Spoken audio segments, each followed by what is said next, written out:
what we have gathered in the last couple of months, it's very interesting, the data, the views of people.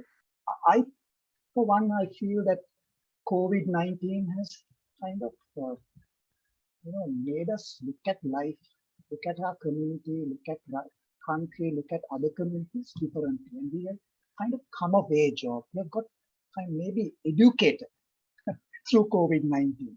And a couple of things that come out. One is very starkly the way males in the villages, the way they look at females, has, uh, has gone through a kind of a transformation. I would say they look at females with more respect. They feel that females have a kind of certain skills and kind of ability to bring communities together. Uh, Females have come on better place. That's one thing. Second thing is a kind of awareness that has come about where people say, look, we got to look after ourselves. Nobody's going to do that for us, right? Politicians are in the business of dividing people, and we got to, do something about it. That kind of awareness has also come in, and I'm wondering whether, from a communication point of view, whether we can leverage on that, and whether we could kind of build the Sri Lanka of tomorrow with an added hope, because I think people are willing to be together more than they were in 2019 or 2018, right? Even when we look at Easter bombings, it's a different light that people look at it. It's happened, but there should be no room for racial disharmony, racial conflict. So I don't know. As a person from I hate to use this word. I maybe use it only once in this whole conversation, right? And you probably you will excuse me, you will forgive me for using this word. As a person from a minority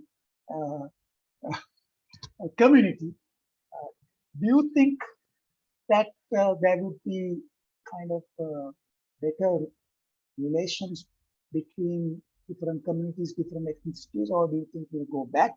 Do you think, as a communicator, whether we could, leverage on these thought patterns that has emerged, and do you think that we could use that for our kind of national strategy to bring communities together? So that's another question I had. Fundamentally, I would say yes. The communications industry has an opportunity to make a profound difference if they were to capitalize on the opportunities that present themselves in this environment that we are in. And yes, COVID has, I would say, given us a very powerful wake-up call, to recognize what our real priorities are, not just as Sri Lankans, but also as human beings, insofar as we continue to exist on this earth. But whilst I would agree with you, and whilst I would say that yes, it has given that period of reflection has enabled people to understand what is, or rather, not the word understand, I'd say be able to comprehend and understand truth from fiction, rumor from reality. Whilst that is true, I don't think we should underestimate the susceptibility of human nature to fall prey to rumor and innuendo, which always will be there and which will always be utilized by the political machinery of this country to its benefit. So when the opportunity presents itself for us to, if COVID and especially these lockdowns our dependency on our fellow Sri Lankans of different backgrounds has increased tremendously. These are excellent opportunities for you to get to know these people, which you would have taken for granted under normal circumstances. It could be the man providing your the produce to your home. It could be the man delivering milk to your home. It could be the pharmacist who you visit to get your drugs, whomsoever it may be. It's an excellent opportunity to, just engage in a conversation and try to, get to know a bit more about each other. Because that I really do feel, I know I seem to be repeating this again and again, but I've always felt that the more you understand an individual and the more you get to know of an individual's heritage, traditions, and cultures, the easier it is to get along. And language plays an immense role here. I mean, we are also living in a country where you and I would communicate in a link language, such as it is English. But there are individuals who don't have a link language, and they focus entirely on the Sinhalese language, which is our national language, and the Tamil language. That has yet again split this country in two. And has been the cause for a great deal of frustration amongst peoples of different regions in this country. So that again is an opportunity for when we spoke of a national strategy, that again is an opportunity for the machine of state, the engine of state, to ensure that the people of this country, or rather the future, the children of this country, are trilingual. Because in an ideal scenario, any Sri Lankan Sinhalese should be able to visit any part of the north or any other part of Sri Lanka where Tamil is a predominant language and be able to converse as a regular Sri Lankan. Likewise, a Tamil or a Muslim should be able to visit any other region where Sinhala is spoken in dominance and be able to converse in Sinhala. But the value placed on being trilingual is far less than getting an A for mathematics, for example, right? And I feel it should be the other way around. Actually, you'll be happy to know that we'll be just releasing a short video, couple of short videos on Facebook and other social media that Marg has produced, presenting the value of learning a second language. Excellent. Actually, I will send you that video by WhatsApp right now. It's on the meeting. I would like to get your kind of expert opinion as a communicator. Certainly. On the edit, so on and so forth. But coming to my actually final question, sorry, once again, I'll put him on the spot, but I must say at the very outset, this is not my personal view, and neither it is our Marga view, but there is a view that there's more kind of extremist people with extremist views within the Muslim community. I'm just expressing a view, and the allegation or the general grouse is the moderate Muslims like you. I know for sure that you're a moderate Muslim, right? Okay, that goes beyond any doubt. But my question, or the question that has been put forward, is what are you guys doing? Moderates, why are you silent? Why are you not addressing these things? Now, this question is not coming from Marga or from me, but it's something that I'm expressing.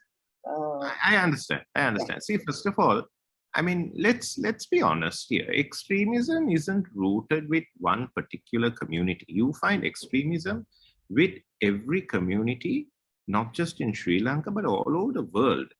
Right. History would be if you just look at your history books, not just in this country, but around the world, in international history, dating back all the way to the Crusades and even beyond, Mm. Religion and extremism has played a pivotal role in the dominance, in the acquiring and the consolidation of power, Correct. right? And it has been used as a very vulgar weapon. It's not something new. So I don't think it's fair to say that the Muslims are the only, I know it's not coming from you or Marga, but I don't think it's fair at all to insinuate that the Muslims are the so-called extremists of Sri Lanka. No, I don't believe that's so. There are issues in this country, in Sri Lankan society, where extremism has taken root. You need to first identify where that root emerged from and the cause for that root to emerge. And why have those roots not been expunged to date? What is preventing the state, whichever state that may be? I don't refer to the incumbent government, I refer to the state of Sri Lanka in general. Why is it that these elements are allowed to thrive in continuance, right? If it is in the greater interest of the Sri Lankan people to foster and cultivate a harmonious society, as we pride ourselves to be a harmonious society, then it is up to every Sri Lankan to say, no, we do not tolerate this form of extremism in any way whatsoever. We are against it. And it has to be a universal condemnation of extremism in every form. I would be the first, and I have been in many ways, to condemn any form of not just extremism, but even ultra-conservatism that emerges from my community, right? But it isn't just my community. There are many others here. And I don't think we should spend time pointing fingers at people.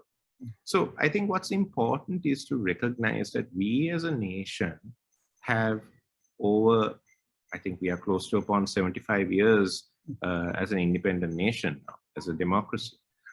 We as a nation have evolved considerably as a harmonious nation, living in peace and tranquility with each other for a considerable amount of time. It is unfortunate that I would say in the last close to upon nearly 60 years, I would say, perhaps since the Language Act was passed in the 60s, the Tamil people of this country have been wrought with grave injustices as a result of Sinhala being made the predominant official language.